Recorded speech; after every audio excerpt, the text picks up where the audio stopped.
이런 포럼이라든가 이제 성경 공부라든가 교회에서 지도받는 이 모든 것들은 사실은 우리가 주님 앞에 서는 마지막 그 순간까지 가는 길을 안내하는 것과 같습니다. 그 때문에 사실은 신학은 계속해서 어떤 주장이 나오면 그것이 옳은지 그른지 비판 작업을 해야 돼요. 성경을 얼만큼 잘 해석했는지 이런 식의 이제 활동이 바로 기독교 역사입니다. 이번에 이 포럼도 이런 측면에서 우리가 아주 중요한 기회라 볼 수 있겠습니다. 오늘 제가 발표하고 싶은 것은 뭐냐면 마지막 한 일에 쉬운 말로 7년 환란기입니다. 여기에 대해서 서사람 목사님 어떻게 이제 해석하는지에 대해서 보겠습니다. 우선에 이제 이 7년 대환란기는요, 다니엘서 9장에 나오는 71회와 연관해서 해석이 되어야 합니다. 71회란 뭐냐? 1회는 위크입니다. 주간입니다. 70주간이에요. 근데 이제 고대에서는 주간을 연으로 계산해서 이걸 가지고 역사를 점치고 있습니다. 점치기보다는 계산하고 있습니다. 70일에는요, 다니엘이 첫 7일회를 얘기합니다. 7일회. 그럼 77, 49죠? 49년을 얘기하는 거예요. 그 다음에 62일회입니다. 62일회 같으면 72, 14, 76, 42, 454년이죠. 그 기간입니다. 그 다음 마지막 한 일에 이제 이 세 가지인데 이것을 어떻게 해석하느냐?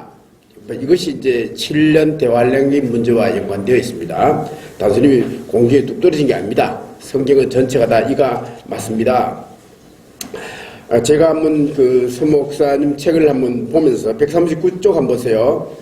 이제 71회에 대해서 이제 설명을 하셨는데, 이 서 목사님은 71회, 7일에, 62일에 여기에 대해서는 별로 관심을 가지 않았습니다. 가장 급한 게 뭐냐? 마지막 한 일에 여기에 관심을 가졌어요. 가졌는데 특별히 여기 주목하고 싶은 것은 뭐냐면은 그 밑에서 세 번째 단락입니다. 왜 마지막 한 일에 관심을 가지는가?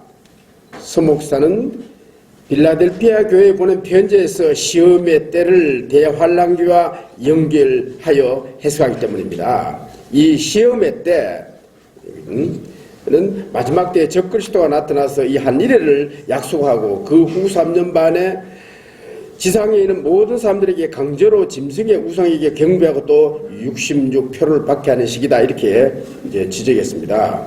그래서 이제 이 한 일회를 어떻게 설명하느냐? 우선 그 하기 전에 그동안 역사 속에서 71회를 어떻게 설명했는가, 우리 그 이론을 좀 알면 좋습니다. 첫째는 뭐냐면요, 140쪽 한번 보세요. 1번입니다. 이 전통적인 메시아 해석인데, 이 사람들은요, 성육신하신 예수 그리스도의 초림지으심으로 해석해버립니다. 그 그림 보세요. 밑에 A가 뭡니까? 이 사람들은 고레스 원년에서 에스라 사역까지를 첫 7일이라 봅니다. 그 다음에 첫 1회를 A로 보고, B는 뭐냐? 에스라 느헤미야에서 그 다음에 완성해서 왕이 일어나기까지입니다. 그 다음에 C는 뭐냐? 이 메시아. 그러니까 메시아가 그때 죽고 제사가 없어지잖아요. 그렇게 표시해요. 그래서 이거 말하자면 이 해석이 다른 그 해석과 좀 많이 다릅니다. 보통 이렇게 해석하는데 뭔가 좀 껄끄러매요, 이게. 두 번째 비판적인데, 오른쪽 141쪽 한번 보세요. 여기는요, 한번 보세요. 그림 보세요. A, 초림 이전이죠. 초림 이전입니다. 앞에는 초림하고 걸쳐 있지만 여기는 초림 이전입니다.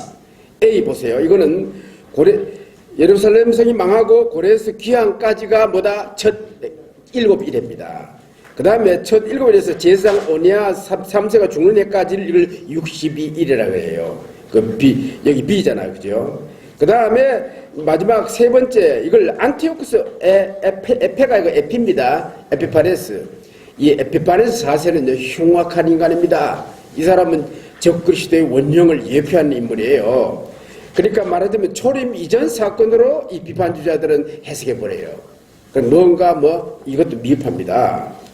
그 다음에 독일 보수 신학자들이 있습니다. 이건 한국 보수 신학자들도 많이 인용하는 분들이에요. 클리포드, 카일, 루폴 등이 있습니다. 이 사람들은 첫 일의 일곱을 고레에서 칙령에 있던 558년에서 그 다음 예수 그리스도까지를 첫 일회라 이래 봅니다. 그 다음 62일에는 뭐다? 예수님부터 복음 전파 회개의 시계까지입니다. 시는 뭐냐? 적그리스도 때. 여기에 말하면 7년 대환란기죠. 이런 식으로 설명하고 있습니다. 이 세대주의는요, 7일회를 아닥사스 왕 제20년, 그러니까 BC 445년이죠. 여기서 예루살렘 귀환까지로 보고 62일은 뭐다? 에스라에서 예수님이 예루살렘 입성까지 이렇게 봅니다. 또 그 다음에 이제 그림 보세요. 저거 한번 넘겨서 이 사람은 어떻게 주장하냐면요, 예수님이 오셨는데 말하자면 유대인들이 예수님을 버렸다는 거예요. 그래서 이제 유대 다윗 왕국이 중단되었다고 봅니다. 중단되어서 예수님 재림까지 시대를 과로 시대로 봅니다. 이 시대를 교회 시대로 봐요. 그런 면에서는 비판을 좀 많이 받고 있죠. 그러다가 C가 뭐냐? 이때 이제 적그리스도 봅니다. 하여튼 이 전체를 이렇게 보면요, 여기 분류하는 사람들이 다양합니다. 여러분 그 단락 중간에 142쪽 그 다음에 베르나 캐슬러라는 독일 주소가 있습니다. 이 사람은 이 세 가지로 이게 분류해요. 그건 읽어보면 됐고, 또 우리가 제가 보는 건 뭐냐면 제일 마지막 보세요. 이 마지막 한 일회를 그 주인공 중심으로 분류하는 거예요. 말하자면 보수주의자들은 초림하는 예수 그리스도를 중심으로 70일을 해석합니다. 그 다음에 자유주의자들은 뭐다? 에피파니스 중심으로 해석합니다. 또 보통 우리 보수주의들은 뭐냐? 재림하시는 예수 그리스도를 중심으로 70일을 설명해요. 요 정도 우리가 윤곽을 좀 알고, 그 다음에 이제 어디까지 그림을 좀 봐야 돼요. 사실은 이게 파워포인트 하고 싶을 때 내가 준비를 안 했어요. 자, 여기 몇 페이지냐면요. 162쪽 한번 보세요. 사실 이 그림 하나만 하면 설명 다 됩니다, 이게. 설명 하나만 보라고 이해하라고 맞을까요? 여기 보세요. 이게 전 3년 반, 후 3년 반, 보통 이제 이렇게 보죠, 그죠? 그런데 세대주의자들은 첫 부활을 언제로 보느냐 하면은요, 전 3년 반에, 전에, 7년이 되기 전에 첫 부활로 봅니다. 근데 이제 서목사님은 뭐다? 중간에 여기 전 3년 반이 다 지나고 후 3년 반 직전에 첫 휴가가 있다고 이렇게 봅니다. 그러면 좀 다릅니다. 그런데 자, 다시 앞으로 가서 143쪽 봅시다. 여기 이제 70번째 일에 이게 바로 마지막 한 일이죠. 이거와 일곱인, 일곱나팔, 일곱대적과의 관계입니다.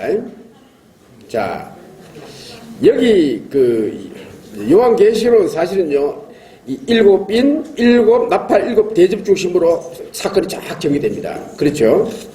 자, 이 세 가지를 마지막 한 일을 어떻게 연관시키느냐 하는 겁니다.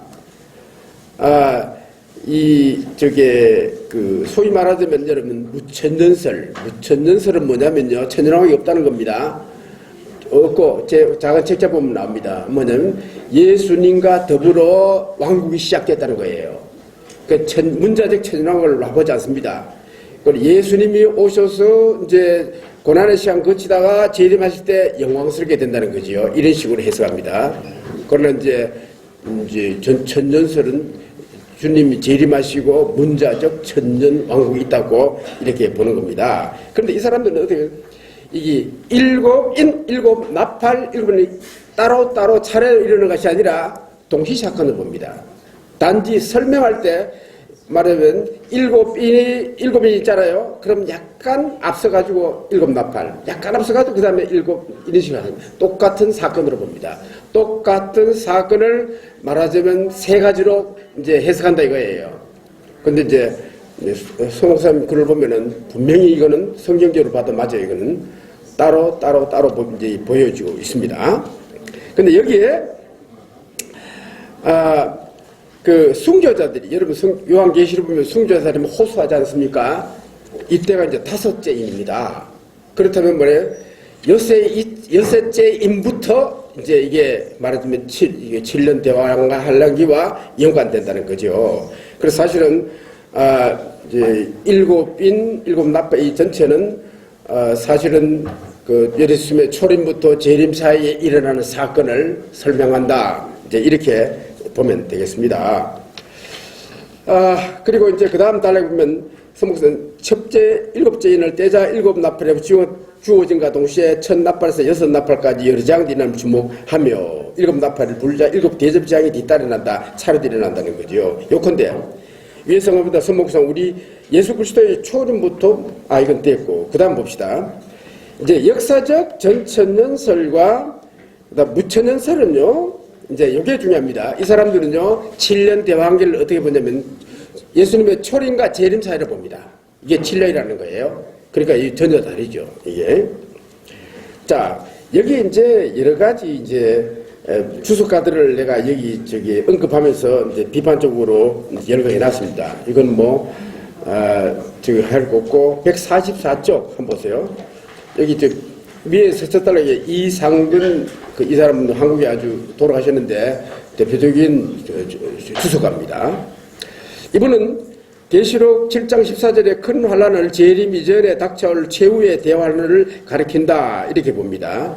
그리고 이 환란기에 순교하는 자들을 초점 맞추고 보고 이들이 대환란 이전에 올린 교회와는 다르다고 말하면서 7년 대환기를 염두에 두는 것 같다. 이상근 박사는 마지막 한 일을 이 7년으로 보고 그러니까 그대로 7년 전 3년 후 3년 그대로다. 이분은 그대로 주석해요. 그대로 인정 다 합니다. 그런 면에서 이제 상당히 우리 서목사님 일어나고 비슷하죠. 비슷한데 단지 이제 첫 휴거 기간은 좀 다릅니다. 아까 보듯이 서목사님은 중간에 이거는 7년 전에 첫 휴가 있다고 이렇게 보는 거지요. 그리고 조지 엘던 레트 이 사람은요 전청기도 2개입니다. 세대주의 전천년설 그 다음에 역사적 전천년설입니다. 역사적 전천년설은요 문자적 천년왕국 외에는 전부 다 무천년과 거의 같습니다. 문자적 천년왕국 외에는 전부 다 비슷합니다. 여기서 이제 레트는 이 부분을 주장하면서 마지막 대환란을 초림과 재림 사이에 교회가 당하는 핍박 그러니까 이 사람 똑같죠. 말하자면 대환란의 환란이 뭐냐 초림부터 재림 사이에 일어난 모든 힘든 일을 환란으로 보는 거예요. 그러니까 그러면서는 무천년설하고 같이 우리가 생각하는 거죠. 근데 이제 그 단락 밑에 보면요 레트는 요한계시록 기록할 때에는 예수의 성전 60년이 지나기 때문에 다니엘서 70일에가 그의 마음이 없었다고 본다. 그런데 그가 말하는 집약기간은 그 집약된 그것에 대한 해석은요 서목섭 해석 같은 거예요. 사실은. 그리고 이제 안토니 후쿠마 이 사람이 이제 무천년기 천년기사의 대표자입니다. 이런 건 왜 안 하면 좋습니다. 안토니 후쿠마. 네, 안토니 후쿠마.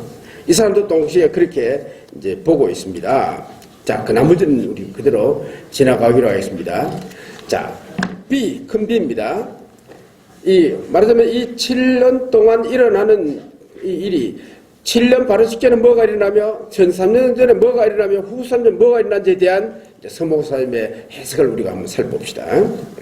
자, 1. 전 3년을 알리는 사건이 있습니다. 말하자면 7년 대환란이 됐다. 우리가 지금 그걸 주목해야 됩니다. 주님 오실 날이 가까웠으니까. 신호탄은 그 중에 하나가 뭐냐면 6째 나팔이 불리고 물론 나팔 소리는 진짜 나팔을 못 들었습니다. 네? 그리고 인구 3분의 1이 죽은 이후에 전 3년 반 환란이 시작된다고. 그 사람이 죽어야 될 것 같아요. 심각한 일이죠, 그죠? 극적인 주님께서 오시기 전에는 정말 극적인 일이 많이 일어날 것 같아요. 그리고 전 3년 반에 여기에 두 증인이 나타나야 됩니다. 두 증인이 여기 나중에 또 설명하겠습니다. 그리고 뭐냐면 적그리스도가 나타나가지고 평화공사, 평화조약을 많이 맺습니다. 그러니까 이 독재자들이 나와가지고 평화하지 않습니까? 옛날에 에피파네스도 그랬습니다. 그 당시에 처음에는 평하다가 나중에 집에서 한개 버렸어요. 그 당시 그랬습니다. 그와 같은 일이 일어나는 거예요. 근데 여기서 이 두 중인은 누군가 하는 것입니다. 여기 말하자면 전3기 반 기간에 일어날 중에 가장 중요한 게 뭐냐면 적그리스도의 평화조약, 두 중인의 활동, 그리고 그 끝에 전3년 끝에 후사전 바로 직전에 뭐다? 첫 번째 공중휴가 일어난다는 요게 이제 서 목사님의 핵심적인 주장이에요. 이게. 또 주장보다는 성경 해석이에요. 이게. 역사. 자, 그 다음에 보자. 물론 여기 그 146조 보면요, 후쿠마도요, 적그리스도 원령이 일어나기 전에 어떤 일이 일어난다는 것도 말은 합니다. 이게 복음이 전파되고, 그 다음에 이스라엘 충만한 숫자의 구원이 없고 등등 나옵니다. 그 다음에 레트는 역사적 전설이죠. 이제 바울의 말을 빌려 적그리스도 원령이 등장하기 전에 이스라엘 사람들이 구원받는다. 즉 이런 나옵니다. 하여튼 이 사람들도 주장하는 건 뭐냐? 예수님 오기 전에 상당한 이스라엘 사람들이 뭐다? 구원받는다는 거예요. 이거는. 자, 두 번째, 적그리스도 평화조약입니다. 평화가 사실은 예수님 오기 이전에는 평화 별로 좋지 않습니다. 항상 속이는 평화입니다. 이게 예수님이 오셔야 진짜 평화가 이루어져요. 자, 서목사는 적그리스도는 전 3년 반 직전에 출현한다고 한다. 다니엘서 9장 27절에 적그리스도는 주님이 보여주신 예수 그리스도를 상징하는 어린 양과 닮은 염소가 적그리스도이며, 그러니까 이 적그리스도는 7년 조약을 맺는 자라고 이제 다니엘서를 해석하면서 이 말을 하고 있습니다. 그리고 이 적그리스도는 7년이 시작되기 전 곧 전 3년 반 시작 전에 출현한다고 이렇게 봅니다. 그리고 또 두 증인이 나타나기 전에 적그리스도가 나타나고 제3성전이 지어지고 동시에 3년 반 동안 이방인이 이 성전의 뜰을 짓밟고 다닌다 이렇게 얘기하고 있습니다. 그 다음 적그리스도는 여섯째 나팔이 불려지고 나서 사람까지 3분의 1이 전쟁에 죽고 나서 두 증인의 활동이 시작된다고 봅니다. 자, 여기 뭐 이 정도 하고 여기 단지 그 다음에는 여기 그 여러 가지 이제 다른 그 주석가들의 그 견해를 얘기하면서 비교하면서 내가 평가해 놓은 겁니다. 자, 세 번째 147쪽 여기 그 3. 두 증인의 활동입니다. 자, 두 증인이 나타나서 뭘 증거하느냐? 예수 그리스도가 구주임을 증거합니다. 또 하나는 뭐냐면 이 땅에 재앙을 일으킵니다. 이게 그 내용이 나오죠. 성경 그대로 나옵니다. 이게. 자, 이 첫째 두 증인은 예수님을 온 인류의 구세주로 증거합니다. 이것도 우리가 하는 일이죠. 사실은요. 그런데 이제 여기에 그 증거하는 기간이 뭐냐? 1263년 반이에요. 그러니까 전 3년 반 기간 동안 누가 두 증인이 열심히 마지막으로 최선을 다해서 예수가 구주임을 증거한다는 거예요. 이게 마치 뭐 벨라라이 같은데 사실은 예수를 부인한 데 가서 예수 증거하기는 사실 힘듭니다. 그렇죠? 예. 그리고 이제 1260일을 그 예언하다가 무적응에서 온 짐승에 의하여 죽임을 당합니다. 물론 이제 이것이 나중에 나오면 적그리스도 속에 들어가요. 짐승이. 그래서 결국은 누구를 죽인다? 두 증인을 죽이는 거예요. 그래서 죽임 당하고 3일 만에 뭐하다? 부활해서 휴고합니다. 이게 그 내용입니다. 거기에 관한 내용도요, 여기 쭉 해놨는데, 이제 문제는 뭐냐면요, 이 두 증인이 누구냐 하는 겁니다. 무천년설자와, 그리고 역사적 전설도 그렇고, 많은 사람들이 어떻게 주장하냐면, 이 두 증인은 교회로 봅니다. 예를 들어서 어딥니까? 그 스가랴서에 나오는 그 감람나무, 두 감람나무 있잖아요. 그 두 감람나무는 교회의 기능을 한다는 거예요. 기름을 부음 받아가지고 성령으로. 그런데 이제 과연 이것이 교회로만 볼 수가 있느냐 하는 것입니다. 여기 이제 서 목사님 이걸 분명히 두 사람으로 봐요. 두 사람인데 놀랍게도 이상건 박사가 아주 흥미로운 얘기를 합니다. 두 증인 앞에 정관사가 있다는 거예요. 정관상 있다는 뭐냐? 이거는 상당히 실제로 두 사람이라고 보는 겁니다. 그 때문에 이런 면도 이제 무천년설자들은 좀 주목해야 합니다. 우리가 사실 성경을 해석할 때 기존 가지고 있는 신앙만 가지고 성경하면 위험이 빠집니다. 항상 객관적으로 성경 본문을 문법적으로 정확하게 봐야 돼요. 이게 참 중요한 겁니다. 그래, 이렇게 보고, 그 다음에, 네 번째. 첫 번째 공중휴거입니다. 자, 이 공중휴거 때, 이제 이 첫 번째 공중휴거 당하기를 여러분들이 원하실 거예요. 첫 부활 당하고, 그죠? 네. 그러려면 이제 적그리스도가 하는 것도 좀 봐야 돼요. 평화조약하고 뭐 이런 거 봐야 되고, 그 다음에 여러분도 뭐 복음을 열심히 전해야 되지만 이런 것도 봐야 됩니다. 네. 자, 자, 이게 이제 중요한 하나의 우리의 소망으로 볼 수 있겠습니다. 자, 여기 두제 단락에 한번 보세요. 서목사님 주장하기를 어떤 자는 7인이 떼어진 후에 하늘에서 고요한 시간이 있었을 때 일어난다고 한다. 그리고 어떤 이는 7, 요게 이제 몇 가지 의견을 얘기하는 거예요. 근데 마지막 문장 보세요. 서목사는 후 3년 반이 시작되기 전에 일어난다. 이제 요게 아주 특이한 겁니다. 이게 특이한데 사실은 여러분 성경은요, 다른 천연왕 서적자들은요, 교회가 환란을 당한다고 봅니다. 그런데 사실 이게 전 3년 동안 보잖아 같이 겪지 않습니까? 그런 의미에서는 그 문제가 상당히 대답이 되는 거예요. 이게 막연히 그거 없이 하늘로 오르는 것이 아니라 말하자면 이제 일정한 기간 동안 교회도 고난당하는 거예요. 마음고생 당하는 거예요. 여러분 지금도 마음고생 안 당해요? 지금 현재? 뭐 그런 식의 볼 수가 있겠습니다. 그 다음에 성서 하나님의 종들의 이마에 인을 치는 사건이 6째 인을 뗐을 때 일어나고 공중휴거는 이때 일어난다고 봅니다. 그러니까 이마에 인 치는 사건이 참 중요하게 보여요. 제가 그 책 뒤에 작은 논문 하나 써놨는데, 여러분 말세에 하나님의 종들이 와서 우리 눈은 보이지 않지만은 이제 이마에 표를 합니다. 표를 하는데, 그거는 사실 보통 사람 눈을 보이지 않아요. 정말 은사를 받은 분이 보입니다. 보이는데, 그때 내 아는 분이 참석해서 얘기하는 거 들으니까 에스겔서 3장, 9장 3절, 4절 사건이 그대로 이루어지는 거예요. 뭐냐면 이마에 뭘 그리냐면요, 십자가가 그려지는 거예요. 근데 서목사님 분명히 십자가 그려진다 그랬거든요. 근데 놀랍게도 성경 어디에도 십자가 그린다는 말 없습니다. 단지 에스겔서 9장 3절 4절 그거 나옵니다. 그러나 현대 히브리어로는요, 그게 십자가입니다. 근데 내가 가만히 살펴보고 옛날에 본 예리의 문법책을 봤더니 에스겔 시대의 문자하고 지금 히브리하고 다릅니다. 그때 문자의 타원은 뭐다? 이거는 십자가예요. 놀라운 거예요, 이게. 그래서 이게 목사님이 보는 게 맞다 이렇게 생각할 수밖에 없는 거예요. 예? 이건 팩트입니다. 그렇죠?